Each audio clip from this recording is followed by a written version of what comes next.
Hey, New York Jet fans from all around the world. Welcome to Laugh Through the Turbulence, a New York Jets podcast, the show that delivers you all your Jets content. Here are your hosts, John, Adden, and Monty. All the best to the New York Jet fans. J-E-T-S, Jets, Jets, Jets, go Jets. Hello, everybody. Go Jets. Let's go. Oh, Week We're one. Week one and finally made it. Are finally here.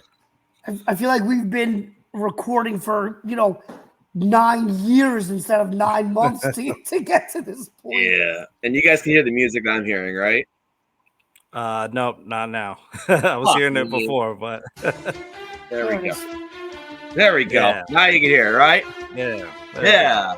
Oh, wait, I got to start it from the beginning. Screw it. I know. Bad. But yeah, this song. Boo! The International Statement is the best football song by far. Yeah, this is takes me back to Boomer and Jackson. What? Yeah. It was the best post game highlight show of all time. What? Sure. There it is. The J-E-T-S-E. Just go. Oh, This is what we've been waiting for. Not 9 months since we started. 9 months since the season ended. Yep. We've been waiting for this for a very long time. Yeah, Shout out she's to been everyone pregnant who for a supported minute, us. right? Yeah, shout out to everyone who supported us and listened along the way and been watching, this whole ride. Now it's about to get good. They play a game this Monday, and it's against the San Francisco 49ers, the only team left in the Bay. It's going to be a good one. So we're going to do a game preview. That's fair, right? A game preview? Yeah, let's do it. Yeah, let's do it. All right. So, what do we want to talk about in this game? Well, I mean, there's a shit ton to talk about. I mean, I think we kind of look at, kind of what we think of each, like an overview, and then maybe talk about like, pros and cons, and then our predictions for the scores.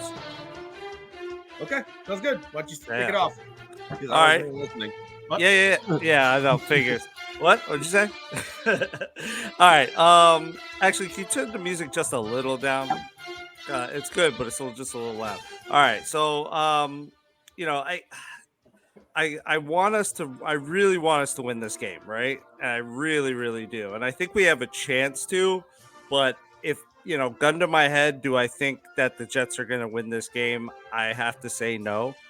But I think it's going to be very close.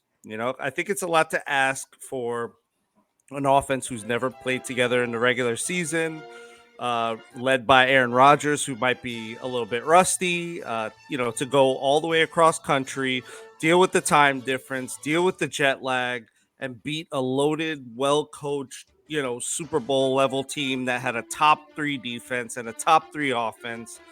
And, personnel wise, they're kind of mostly at full strength. I mean, yes, Ayuk missed camp and Trent Williams did miss a lot of camp too. Their deals just got done, but they did get done, and they are going to be more than likely. They haven't been there, but McCaffrey was a little banged up, right? Yeah, and he had like a little calf thing. But meanwhile, we have Mike Williams, who's coming off injury also. He's not at full strength, maybe, we're not sure. And we're going against, against one of the best teams without one of our most proven pass rushers on top of it all, so. Well, how many snaps is he taking with the Jets? Riddick? Yeah. None yet. So how can you say he's a proven pass rusher for the Jets at this point? Well, he's a proven pass rusher on the fact that he's done it over 4 years with 3 different teams. Not with the Jets, though. So he's just gonna suck. Come on, John. That's ridiculous. I know that's ridiculous, but he hasn't. You can't say he's a proven pass rusher for the Jets if he has never played snaps. I can't say he's a proven pass. How could you not? If you do it on 3 different teams, including teams that are good and teams that suck. It would be nice to have him, but looks like that D line. We already talked about this last episode. Yeah. Pretty much. So So, I mean, what now, like breaking it down a little bit more, like what makes me nervous about this game is like the Jets were bottom third of the league in run stopping last year, right? We were 25th in rushing yards allowed, per game. And run game is a strong suit for San Fran, right? They were tied for first in rushing TDs, third in rush TDs, fourth in yards per carry, and second in rushing first down. So like they have a lot going for them. They know how to run the shit out of the football. I mean, so do we, but they're pretty good at stopping the run. So it's not a great situation, but I think it ends up being either like a 17-13 or like a 14-10 game in favor of the 49ers. But it'll be a great start. It'll show us where we are. It'll give us a good like barometer of like how we look to other teams. I'm glad we're playing them now, at least, instead of like 5 weeks from now, if God forbid, injuries and stuff like that. And it would be definitely worse if we played them when we didn't have our team at full strength, if God forbid something happens. But I think we're in a good place to get it started. What do you think, Adnan? Yeah, I think when I look at kind of this first week, right, one of the things all the stats that you threw out, Monty, are absolutely true. And a lot of the same guys are back for both teams. But when I look at going into a new season, I kind of take those stats and just kind of like throw them out, right? It's new teams, new players, new urgency for the Jets. Jets should have an offense that can move right there. So I think there are a lot of things that, while they happened last year, can be much different this year.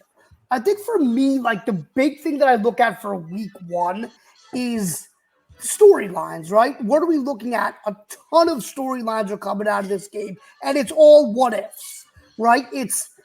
We're finally going to see what Aaron Rodgers looks like, right? Which we haven't seen him on a football field for real since 2022. 2 years, right? yeah. We're going to see what this offensive line looks like rebuilt. We're going to get to see Tyron Smith in game action, right? We're going to see a lot of things that we didn't see last year. So I think that's a really big thing to look for, obviously, for this game.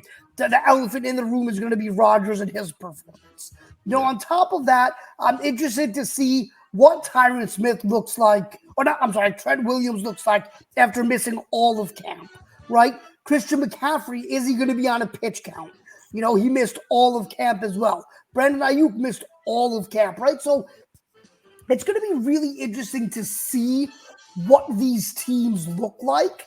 And I think they're kind of mirror images of each other in terms of the defense. Strong defense, take over the game players at all three levels. On the offensive side, I think the Niners have a little bit more in the skill position department, but I think that love Brandon Ayuk, Garrett Wilson is the best wide receiver in this game, right? I love Christian McCaffrey, but Breece Hall is the 1B running back in this game. So I think in terms of top level playmakers, I think the Jets are right there with the 49ers. I think the key to this game is going to be, one of the other big elephants in the room is, will Salah have them ready to play in the first quarter, right? I love Salah, but they can't go down 10-0 in the first quarter because they're figuring out the game, right? They have to come out, they have to start fast, and they have to be ready to play. The other side of it is, what's it going to look like with Hackett calling plays, honestly, without the safety net of Matt LaFleur there, right? How much is Aaron Rodgers actually going to listen to the play calls, right? Those are all going to be really interesting things to see. And I think when all is said and done, like, this is going to be a 24-21 game. And I think the Jets pulled it out. I think the Jets pulled it out mainly because 3 of the 49ers' top 5 offensive players have done nothing in the preseason. And I think it will take some time for them to get back. In camp. Yeah. preseason. Well, I mean preseason as well. What do you mean not in preseason? Debo. Well, they didn't really play. You know what Well, I'm saying? I said three. Well, I said 3 of their top 5, right? That's Ayuk. Yeah, Trent but Williams, all and the Jet McCaffrey. starters didn't do preseason, right? They did camp, but they didn't do preseason. Right, again, but they didn't do anything, right? That's my point. Yeah. The Niners didn't do anything. They camp to be definitively correct. So I think, it'll be interesting, but I think on the strength of that, I think on the fact that the defense now has an offense they can rely on. Also, I don't care what anybody says. This game just means more to the Jets, right? Win or lose, the Niners are still going to be, one of the top Super Bowl favorites. The Jets lose this game, the whole world is going to talk about how they aren't competitors. They don't have a chance. Look what happens when they play a good team, right? So I think this game is more important for the Jets. I think they'll play that way. I think with Rodgers leading that offense, they'll do just enough to come away with a win. I think 24-21. Okay. I think they don't. I don't think they have to be the winner of this team to come away with quote unquote a win. I think if this game is within, if this is within 3 points, I think that's a massive win for us. Yeah. Actually, I'm going to say this right now. There's more pressure on the Niners to win this game than the Jets because of the location of this game. It's in San Francisco. Although, once again, this is an interconference game. It kind of means nothing in reality besides like final standings. But like when it comes to like way tiebreakers work and all that, it's the most nothing game, right? It's like an interleague game in fucking baseball, right? But it is the first game of the season. Just get the fuck out of this game healthy, right? It's a grass field, so that should help. I think it's a grass field, right? Whatever the fuck it's called. Levi Stadium. Grass Stadium, right? So that's a big thing there, right? There's more to lose than the Niners, I think, just because there was a lot more dilly-dallying with the team this offseason, right, than the Jets, right? The only thing that was so-called dilly-dallying, right, is Hassan Reddick didn't show up, right? And Rodgers missed 2 days of mandatory mini camp to go to Egypt, right? But he was there for all of it, and we'll get into some of the Aaron Rodgers stats that Zach Rosenblatt posted later. But there's more pressure on that Niners team, which should be the cream of the crop, right? They are the Super Bowl favorite with Kansas City right now, and obviously the favorite to come out of the NFC again. And they've made 2 Super Bowls now in the last 4 years, right? Or 5 years? 2 in the last 5, right? And they've been to conference championship games couple times now, right? 2 other times in that span, right? So I'm also be interested to see how Brock Purdy handles this defense, right? Because this is basically like last year. If you look at Purdy's games against really tough defenses, right? There's 2 that come in mind. There was the Cowboy game, which they absolutely smoked the Cowboys. The Cowboys couldn't do anything that game, right? On both sides of the field, right? But the big one was the Ravens game, which was towards the end of the year. And I think the Ravens defense mimics more of what the Jets defense is rather than the Cowboys, right? And holy shit, did they make Brock Purdy look a little silly in that game. It's got that secondary and that pressure they were able to build. And I think, the Jets are going to get a little bit more creative with that pass rush. It's not just going to be the standard 4 like it was last year. So who knows if Purdy's going to be able to handle it. So I think that will be the more interesting side of the ball. For us, I guess. I mean, obviously, can the offense actually look like a competent offense? Yes, that's one thing. That's really the whole thing that you want out of this game, right? You want to say, hey, this offense is good enough to win games when they should win games, right? They don't win, so be it. If they win, great. We're basically playing with house money in this game, so I think the Niners do have the edge. I mean, that's what Vegas is saying at 4.5 points, which basically says the Niners on a neutral field are a 1.5 favorite. And that makes sense because you still don't really know what the fuck the Jets are, right? I mean, we know because we've been studying them and basically snorting New York Jets for our entire lifetime, right? But if it doesn't, if they don't win this game, don't be like, oh my God, look at the newspaper headlines. Right. Yeah, let's say they lose by like a touchdown, right? Newspaper headlines gonna be like, oh, the world is collapsing, even when the Giants get just demolished by the Vikings in the first game. So I don't really care. Right. I'm just excited for football. I just want Aaron Rodgers to make it a whole game. Yeah. And just to kind of, piggyback a little bit on what you said, the Niners are actually, they're not that great. They have a little bit of trouble when they play against top defenses. Yeah. Specifically that line, like, Michael Nania from Jet X Factor, friend of the show, he posted about Aaron Banks, who is the starting guard for the Niners, who's going to be going up against Quinn Williams. He led up a 4.9% pressure rate last year, which had him ranked 47th out of 79 qualified starting guards. His run block grade was only a 55.2. And when he played against top 15 defensive tackles, his pass blocking grade was only a 49. Nice research there, Monty. Yeah, his pass blocking grade versus Dexter Lawrence was only a 19.9. That's not good. No, not good at Dexter all. Lawrence is arguably better than Quinnen, but I think they're at the same They're level. on the same. They're on the same Yeah, tier. those are the top three, cream of the crop on DT. Right. So the long story short is Quinnen Williams should fucking eat. He should be able to eat. That's why I don't think this game is going to be a high scoring game. I think it's going to be a lot of defense, a lot of running the ball, and someone might break one here. Maybe Kittle might be the X factor on their side. Maybe Conklin or Mike Williams might be the X factor on our side. And then we come away with some points that way. But I don't think it's going to be a big scoring game. It doesn't project to be a big scoring game. The over-under is 43.5. And if the smart gamblers out there, they're all going to hit the unders in all these fucking games this week. Yeah. Because people love betting the overs, right? So if you want a gambling tip, just bet every under. You're probably going to win more than you're going to lose. So, good point. I haven't put all my bets in yet. But I did bet the Jets to the fuck of it. Hell yeah. Let's go. And I think I got it at a higher spread. I think it was like 6 to start. Yeah, because the line moved, right? Yeah. I think I got it at 6 to begin, like when the first lines opened. And it's funny, the only other line for a Jet game that was open was the Vikings game, and that one has definitely moved in the Jets' favor since the JJ McCarthy injury.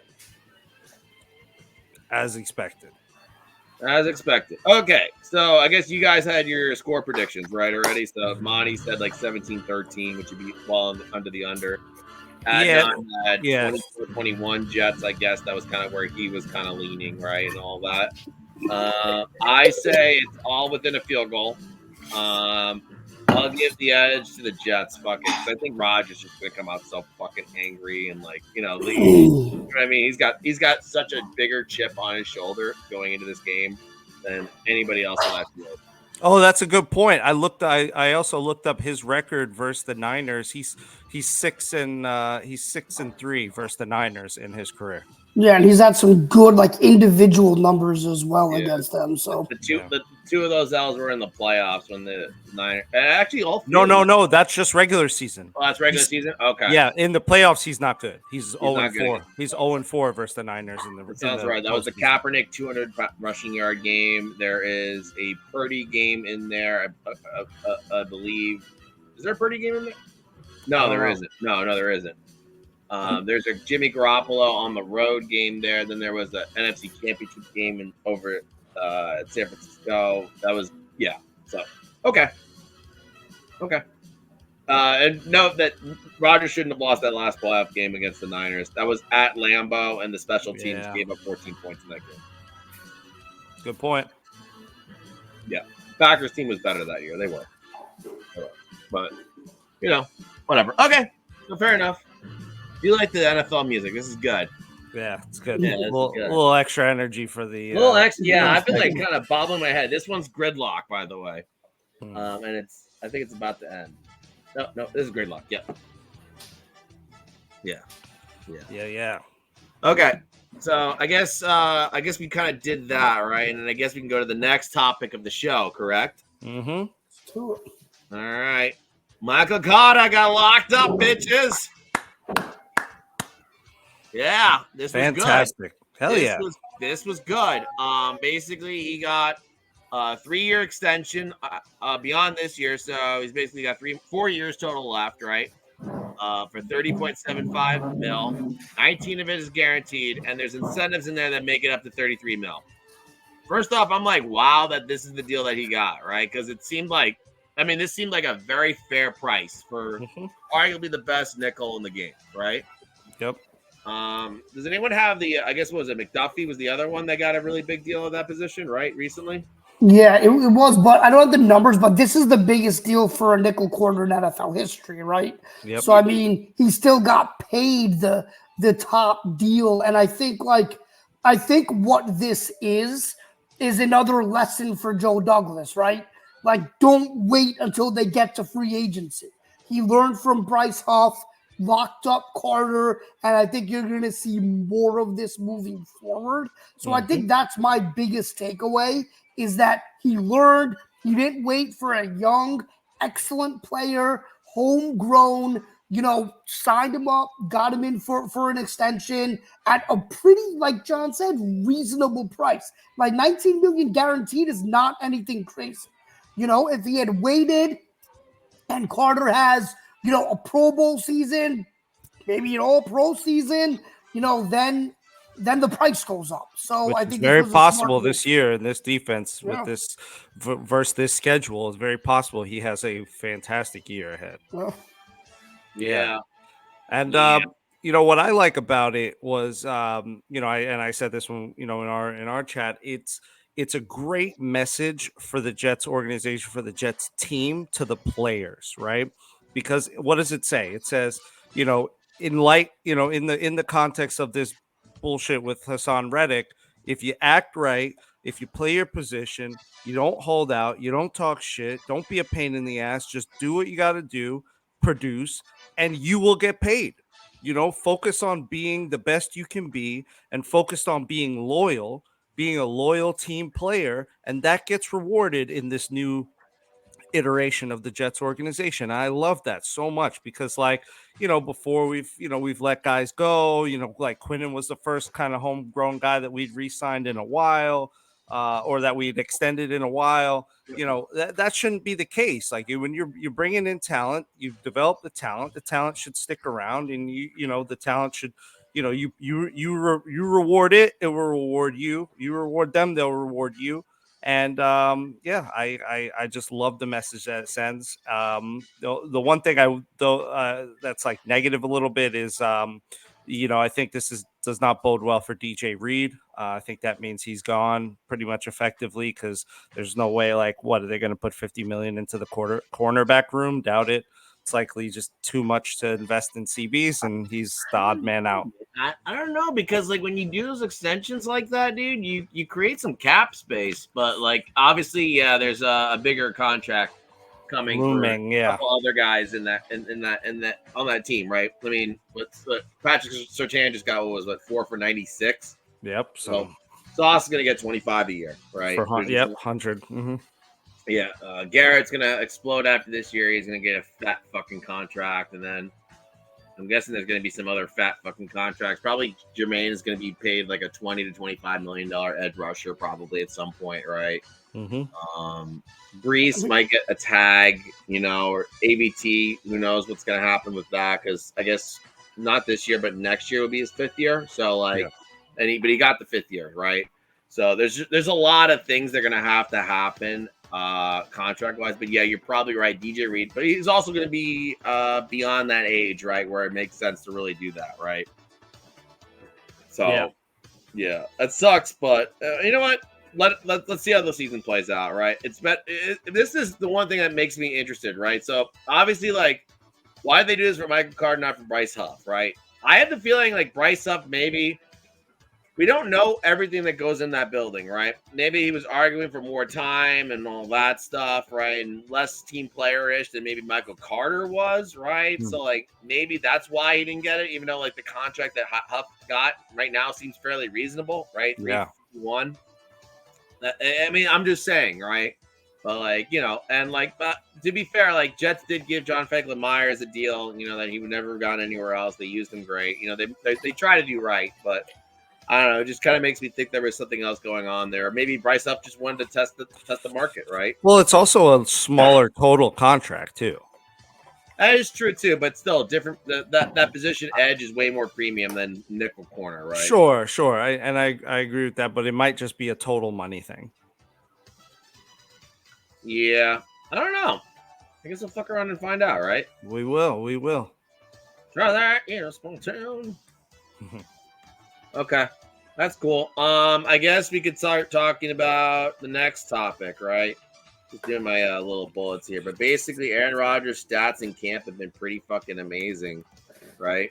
Yeah. And I'm just doing the timestamp so I can just save it for later. So this is what I'm gonna do. Oh, do I have to stop sharing screen in order to do this? Yeah, I do. That sucks. All right, fine. I'm going to the fucking thing, but I'm putting the music back on immediately after. Okay. So these are the stats per Zach Rosenblatt, who I believe was a 3rd rounder in our draft or a 4th rounder, one of the two. Yep.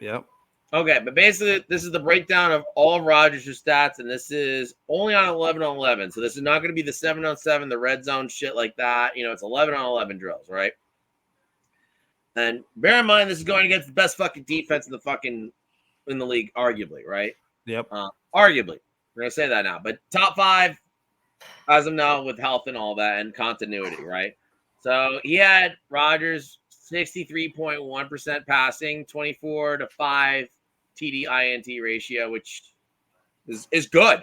Is really good, right? That's like you would take that. You know, I mean, obviously this gets extrapolated for a full season and the yards and all that, which we don't really have that here. So Zach, you gotta do better, right? Right.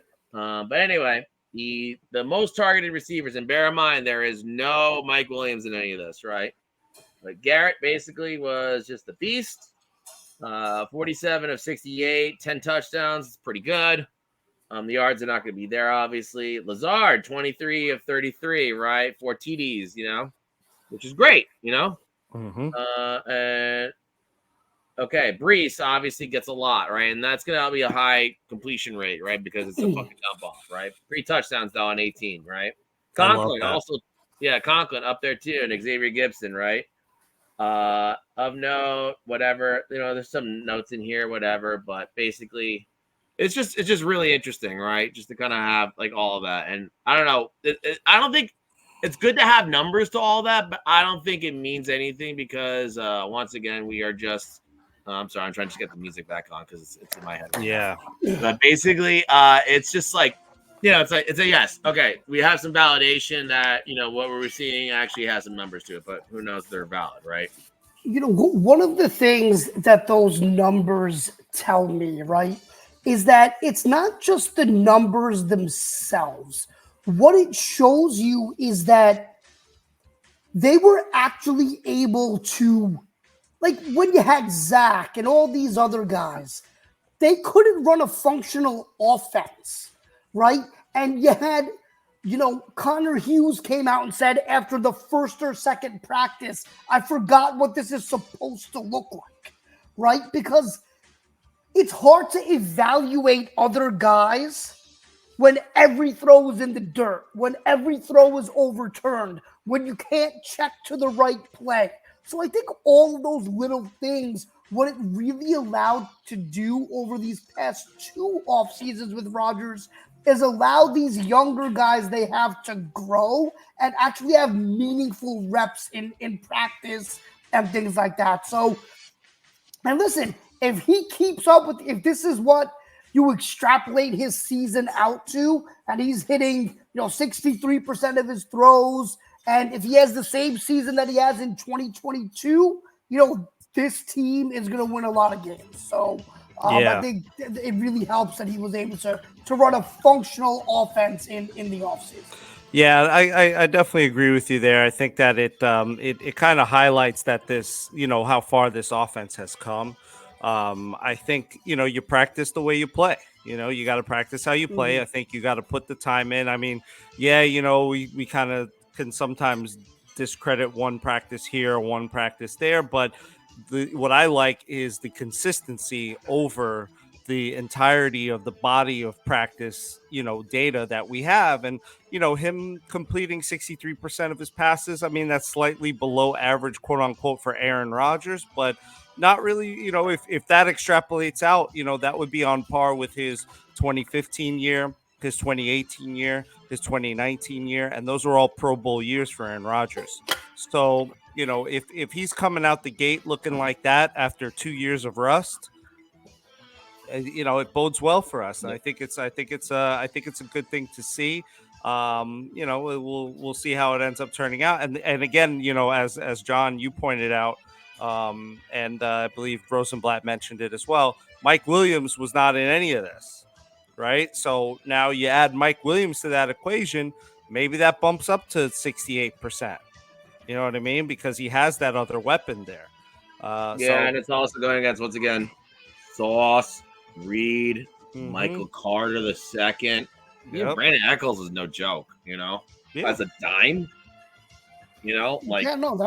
That second we're loaded. is really good. And I think I would have loved it if he was able to split it up by the mixed practices with some of the other teams, just to see kind of what that was, but or even break it down. Zach, you could do a little bit better than that. Yeah. It's okay. Well, I was just on a golf course. Well, it's only so much he can put in a tweet, right? It's like only so many characters. Yeah, he can do it. This is his job. He gets paid to do that. Well, look, I think it was more about just saying, here's what the numbers look like, right? And I think that's important. And they got to, see a lot of different things in the joint practices, but also it's like, I mean, would those numbers really matter broken down? Because those are some bad defenses they played against, right? Yeah. So, I mean, what does it really matter? I think the numbers that matter are going against the top 3 defense in the NFL. So, I don't think the Giants' defense is that bad, though. I think their front 4 is really good. The rest of the defense, the corners are bad. Decent, the safeties are bad. I mean, they have one good linebacker, right? But I think they have KT, Burns, and fucking Dexter. Yeah, that's what I said. They have a great disgusting D line. I mean, you could argue that's a top 5 D line, right there. Yeah, it absolutely is. But outside of that, what are they really bringing to the table, right? But I think, to bring it back to the Jets, I think that this is just promising, right? Because if Rodgers completed 50% of his passes and it looked bad, then there'd be cause for concern. So I think this is exactly what you want to see. I think it's going to lead to good things. 100%. Fair enough. And we don't know what the adjusted completion percentage is with drops and on target throws, right? And all that stuff, right? Anyway, I guess we could just go to the last topic real quick. And it's just a nice little thing. Team captains were announced. And I just give a kudos to the best mustache in football, right? Yeah, Morstead. Let's go, baby. Yeah, I spelled everyone's names there correctly. Morstead? Yeah, I did. Does Morstead have an E in it? There's an E in there. It's M-O-R-E. I think there's that's what I thought. I'm going to just hide it so no one corrects me after that. But, I will say this, right? So last year, what was it? It was Hardy, right, for special teams, right? Rodgers, Mosley. No, John, you were right. It is M-O-R. Okay, great. I was right? Yeah. All right. Banner, John was right. Okay, right there. But it's nice that Quinnen got the C this year, I think. Yeah, well, he was elevated last year after Rodgers went down. So I don't know if it wouldn't be right to just snatch it away. Plus, he's earned it. I think he's definitely earned it. You know what I mean? He's stepped up. He's led with his stats. He's led with his actions. He's pretty good. He's funny as hell in some of his on camera moments, but he's just good. He's still fairly young to be that mature enough to be a captain. I think he's handling it well. Good for him. Yeah, I think these are 4 great choices. And the team is hopefully don't have to replace Rodgers at any point, but I think these are the guys. Why would you say that? Why would you say that after last year? Hey man, listen, you gotta keep it 100%. Say that, man. No, you gotta keep it 100%. But no, these were great choices, and I think that it's good to have veterans that are your captains, and I think the good thing about the Jets being this young is you're gonna have guys like Sauce and Garrett, and hopefully Brees, step into those roles as some of these older guys, kind of move on. So it's a good thing to have these guys and just people waiting in the wings. So nice tip of the cap to those captains. Yep.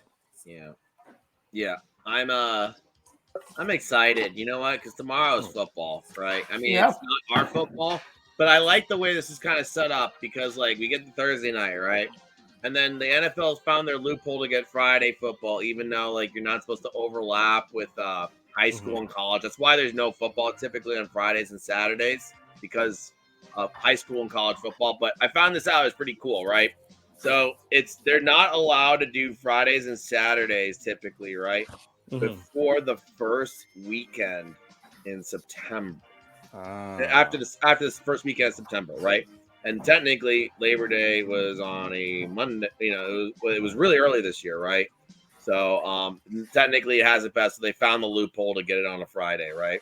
And that's why you'll see, the Saturday games, right, in the winter, during holiday season because there's no college football, right? And we happened to see a Black Friday game last year because it didn't overlap with the high school game. So I found that out. That game's gonna be fucking weird. I don't know. I don't like that it's in Brazil, right? For Eagles, Packers. I think the Packers in that game. By the way, I think that's the best. There's a lot of weird shit. Like they're like supposedly warning the people not to bring their families and don't leave the rooms. After don't wear green outside. Don't wear certain colors outside. Yeah. Like it's fucking wild, weird, man. Shit, man. Like we don't need Brazil. Maybe this wasn't a good idea. Brazil just seems like a weird one. Look, they had to try it, but I feel like after this experience, they could have tried it. It's fucking American football. They could have tried it in other places. They have. Germany, fucking England, and Mexico gets a game a year. That's enough, man. Look, I get it, man. I get it, but this is what the NFL is, dude. This is what the owners want. They want the game to be global. They want the money to come in from everywhere. They don't care, right? And that's the owners, and this is what it's going to be. So. We gotta just take it for what it is. I definitely agree about it being global. I think it should be more globalized, and I think that'll make it a better game. But I also, at the same time, like you could have done it in Canada. You could have done it in Canada. You could have done it a bunch of places. There's a bunch of places that. But I think they're also looking to grow the game in places where football isn't massive. I don't think the NFL is massive in Brazil, right? So okay, well, let me put you this way, right? It's arguable that Brazil has some of the best soccer players in the world, right? Obviously, different sport, right? Where do the best soccer players from Brazil go to play soccer? Europe. Yeah. So what? What's your point? My point is the money really isn't in Brazil for fucking the game. If you're gonna do games, right? You go to fucking Europe. And maybe Mexico because you got the viewers there. Yeah, but if the money's in Europe, the money. Yeah, no, do a different European country. Do France or some shit. The point is that Brazil has a pretty big population, and if you can get all of those people to want to watch the NFL, if you can get all of those people to want to buy Sunday ticket. That's a new revenue stream. It might have been pressure from the advertisers, actually. Now that I think about it, because like maybe the companies that sponsor that spend heavy on ads and shit for the NFL, maybe they want to break into that market, and maybe this is an avenue that they think will let them do it. I'm gonna be honest, I don't like a Friday football game. I agree there. I think Friday is. It was cool for Black Friday last year because you're not doing anything on that Friday, right? And it was during the day, so you had your nighttime to do whatever the fuck you want. Right? Well, I also think I don't like that it's only streaming on Peacock, right? I'm not gonna watch it. I'm not paying it should for be exactly. Streaming. It should be on regular. Peacock, so I got you. I got it for free from my Golf Now app. So cool. Saves me on golf discounts and all that. So Golf Now, if you're looking to sponsor a program, this is a good one. You're already sponsored by Trojan Magnum, so it's the number one Golf Supreme fan over here, John Matt. Yeah. Yeah. Sorry, I hijacked it there for the attempt to get ads, but I know every camera in the world's fucking listening, right? So it's whatever. Or anyway, could potentially be, yeah. I guess we're gonna do final thoughts, right? Keep it a nice little short episode and all that. So Adnan, why don't you lead the ball on this one? Yeah, absolutely. So I think for my final thought, I kind of want to talk about expectations for the season, and not from the Jets in terms of record, win, loss, Super Bowl or bust, right? I think I want to just talk a little bit about fan expectation, right? And we kind of touched on this a little bit earlier in regards to the headlines after, if the Jets lose on Monday and all of that. This is a really talented team, and I think we have to enjoy the ride, and usually these Sunday games, Monday, Thursday, whenever it is, it's three of the most stress-filled hours of the week, right? We're watching this game, we're hoping that they win, hanging on every play, every incompletion, everyone's a bum, every punt, every big play. So I think the most important thing for this season is just enjoy the ride. There are so many young, talented players on this team. We get to watch a Hall of Fame quarterback, a Hall of Fame left tackle, a top 2 running back in football, a top 5 to 7 wide receiver, the best corner in football, a top 2 defensive tackle in football, probably the best linebacker duo in football. So I think there's a lot to look forward to, including the development of Tippmann and Fashanu and all of these things. So while Sundays can be stressful while we're looking at this and, again, taking the temperature of this team after every single play, don't forget to take a step back and enjoy the fact that we have football, that we have a talented team, that, we have a team that should be fun to watch, and we only are guaranteed 17 of these this season. So enjoy them and try to take a step back and try not to take the temperature of the team after every single play. So that's kind of what I'm going to try to do this season and just enjoy everything that comes with it. And I think it's going to be a successful one. Yeah. So as far as that, it's funny. I didn't want to go fully opposite to what you're saying because I do agree with a lot of what you're saying. I do agree that we're going to have, a great season ahead. I think we have the most talented roster probably that we've maybe ever had. I mean, it's up there, so, I'm very interested to see how that plays out. But at the same time, as much as the fans need to just enjoy the ride, I think the team and the management needs to be pushing like there is no tomorrow, because there really might not be any tomorrow, right? Like, we don't know how much longer we have Aaron Rodgers for. We don't know how much longer we can keep this team together like this. Like, we've got a bunch of people that are really exceptionally talented on rookie contracts and that's not going to be that way for that much longer. We've got a very competitive league that's getting more competitive by the day with teams that are growing and adding talent. Look at all the top receivers that went out. Look at all the top good quarterbacks that went to different teams. Look at all these different, teams that are kind of trying to claw their way up at the same time. The Jets got to know it's now. It's got to be now. Like, if this isn't a Super Bowl run, like, what are we doing?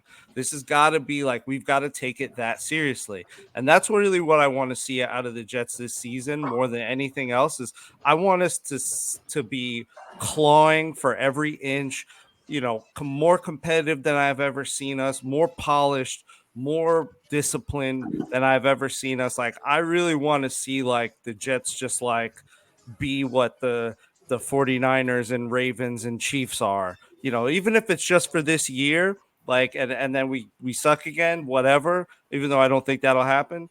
I just really want to see like a totally new Jets organization this year. And I think, this is the year that we have to do it. I think, we're going to lose some people starting, maybe next year after that'll end up, hurting us. So I think it's really got to be, not necessarily now or never, but now is the best possible time, that we could really play this out. So, let's not take it for granted, and let's take advantage of every friggin' moment. And then, just as far as the game itself, there's so much to watch. Like, I don't even know like how I'm going to be able to like keep up with it all, because there's so much I'm going to be looking at in this game. It might be the best matchup of the season if you really think about it, right? Honestly, it might be one of the best teams. Might be one of the best. Yeah, might be one of the best NFL games in the. Exactly right. Not just for the Jets, but just in the NFL, this might be one of the best games we watch, all season. But, we got Leonard Floyd and Nick Bosa versus Morgan Moses and Tyron Smith. We got the Jets D-line versus the Niners O-line. Ayuk versus Sauce. You got Kittle and CMC, and how, Mosley and Quincy are going to, deal with that. Like there's just, and that's not even thinking about, Rodgers and how he fits in the situation. So there's so much to watch. Like I really think this might be one of, like, I almost never rewatch games. I don't know if you guys do, but like once I see a game, I kind of like, that's it. This might be one of the few games that I actually rewatch, like right away in the same season. Yeah. All right, fuck it. I'm putting on an NFL song that fits me for this. It's football!